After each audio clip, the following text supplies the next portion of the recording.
పాలమూరు రంగారెడ్డి సంబంధించి మన ముఖ్యమంత్రి గారు పాలమూరు రంగారెడ్డి కాంగ్రెస్ పార్టీ ప్రభుత్వంలోనే మేమే స్టార్ట్ చేసాము, మేమే అప్పుడు చరిత్ర సృష్టించినాం. మేము లేకుంటే పాలమూరు రంగారెడ్డి అనే పేరే లేకుండే. బీజేపీ మోసం చేసింది. పోలవరానికి జాతీయ హోదా ఇచ్చి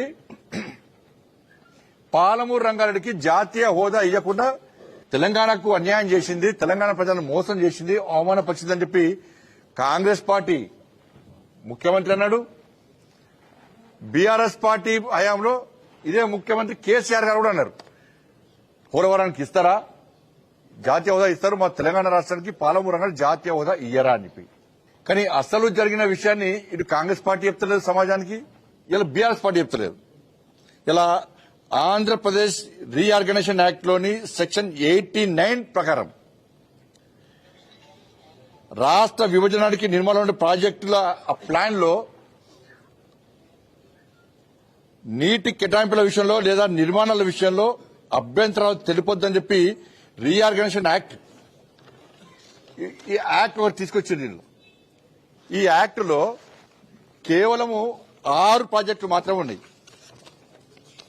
అంటే ఈ యాక్ట్ ప్రకారం ఈ 6 ప్రాజెక్టులు నిర్మాణం చేసుకోవచ్చు, దీనిలో ఎలాంటి అభ్యంతరాలు పెట్టొద్దు అని ఆంధ్రప్రదేశ్ రీఆర్గనైజేషన్ యాక్ట్ లో క్లియర్ గా ఉంది. ఈ 6 ప్రాజెక్టుల నిర్మాణాలు చేపట్టుకోవచ్చు. ఈ 6 ప్రాజెక్టుల నిర్మాణంలో ఇరు రాష్ట్రాలు ఎక్కడ అభ్యంతరాలు చెప్పుకోవద్దు అని కాంగ్రెస్ పార్టీ హయాంలో ఆంధ్రప్రదేశ్ రీఆర్గనైజేషన్ యాక్ట్ లో ఉంది. ఈ 6 ప్రాజెక్టులలో అసలు పాలమూరు రంగారెడ్డి లేదు, ఇలా పాలమూరు రంగారెడ్డి పేరే లేదు. ఇది క్లోజర్ లో చూపట్టురు అనేది పాలమూరు రంగారెడ్డి ప్రాజెక్ట్ పేరే లేదు ఇలా. ఇది ఇంతవరకు ఎక్కడ కూడా కనీసం బయట రాలేదు. పాలమూరు రంగారెడ్డి పేరే లేదు. ఈ యాక్ట్ లో మరణ శాసనం అనేది ఇది, తెలంగాణ రాష్ట్రానికి మరణ శాసనం అనేది ఇది. అసలు యాక్ట్ లో పాలమూరు రంగారెడ్డి లేదు, మిగతా 5-6 ప్రాజెక్టులు ఉన్నాయి. దీనికి జాతీయ హోదా ఎట్లా ఇస్తుంది కేంద్ర ప్రభుత్వం? అనుమతులు ఏ విధంగా ఇస్తుంది? ఇవాళ పాలమూరు రంగారెడ్డి అని వీళ్ళు వాళ్ళు చెప్పే చెప్తున్నారు వీళ్ళు. మరి కేసీఆర్ అనే మూర్ఖుడు ఈ యాక్ట్ బాగా 80,000 పుస్తకాలు చదివినవు నువ్వు, ఇది చదివిన లేదా నువ్వు? కాంగ్రెస్ పార్టీ చేసిన తప్పిదాన్ని కేసీఆర్ అనే ముఖ్యమంత్రి పదవి ఉన్నప్పుడు ఎందుకు బయట పెట్టలేకపోయాడు? ఇది తెలిసి కూడా నువ్వు మళ్ళీ పాలమూరు రంగారెడ్డి నేను స్టార్ట్ చేస్తాను కాబట్టి మళ్ళీ నువ్వు మళ్ళా ఇక దానిలో కూడా ఉమ్మడి రాష్ట్రం కృష్ణా జిల్లాలో వాటర్ తెలంగాణ దగ్గర పోతిరెడ్డిపాడు ద్వారా 4 టీఎంసీల నీటిని అప్పుడు ఏపీకి తరలించారు. 4 టీఎంసీల నీటిని పోతిరెడ్డిపాడు ద్వారా. దాంతో పాటు ఒక సంవత్సరం పాటు 7 టీఎంసీల నీటిని పంపారు. అప్పుడు ఇదే అన్యాయం. అప్పుడు వీళ్ళు అడ్డుకోలే, వాళ్ళు అడ్డుకోలే. 60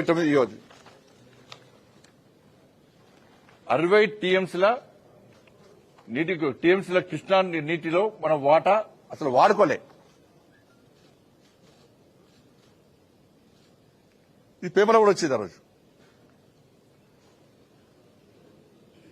వాడుకునే ఆలోచన లేదు, అవసరం ఉన్నా వాడుకోలే. దీనికి కుంటి సాకు చెప్తారు. మళ్ళా కృష్ణా జలాల విషయంలో కూడా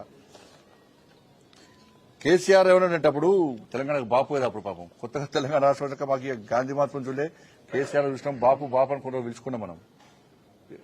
ఏం కొడతాడు ఏం బిక్తాడు అని కూడా కథము.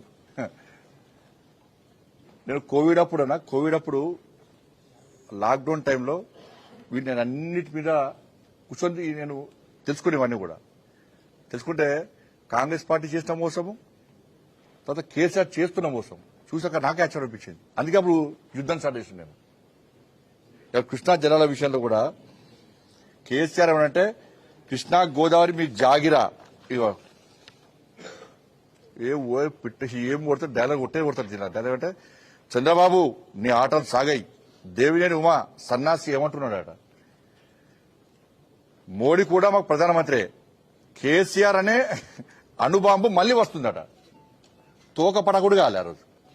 కేసీఆర్ అనే అణుబాంబు మళ్లీ వస్తుంది, మీ మూతి మీద తన్ని ఆర్డీఎక్స్ కడతా. ఈ పక్కకు దేవినేని ఉమా మా కళ్ళు పొడుస్తారా పాలమూరు రంగారెడ్డికి నీళ్ళెక్కడివి అసలు అనుమతున్నాయని ఆయన కూడా అడిగిన రోజు.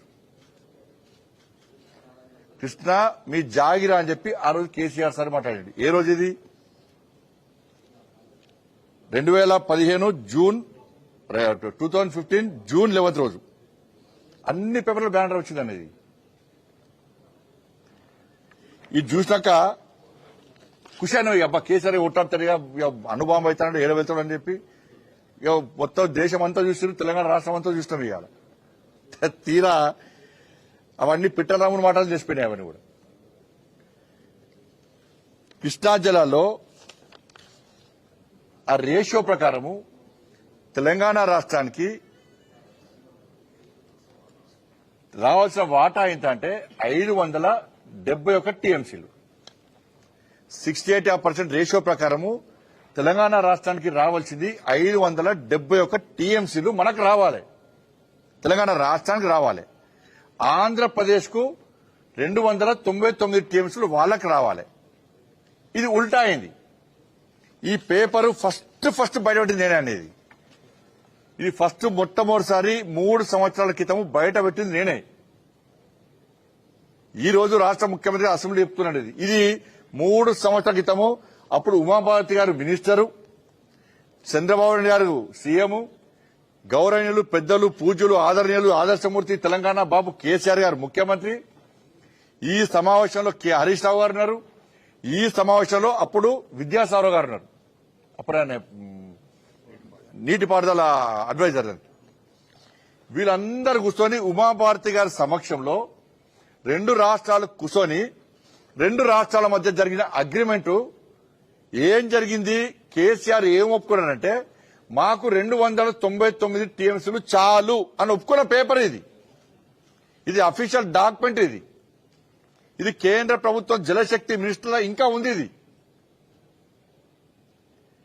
నువ్వు 299 టీఎంసీలకు ఎవరినడుగు ఒప్పుకున్నావు అని నేను అంటుండే కదా. ఆ రోజు అడిగినా ఈ రోజు అడుగుతున్నా. ఈడ ఊకదంపుడు స్పేటం ఇచ్చినావు. కృష్ణ మీ జాగిరా అంటే నువ్వు పోటు కానివి తోపు కానివి ఏదో సాధిస్తావంటే నువ్వు ఒప్పుకునేది ఎంత? 299 టీఎంసీలకు ఆ రోజు ఎందుకు ఒప్పుకున్నావో కేసీఆర్ దగ్గర ఇప్పటికి సమాధానం లేదు, ఇప్పటికీ లేదు.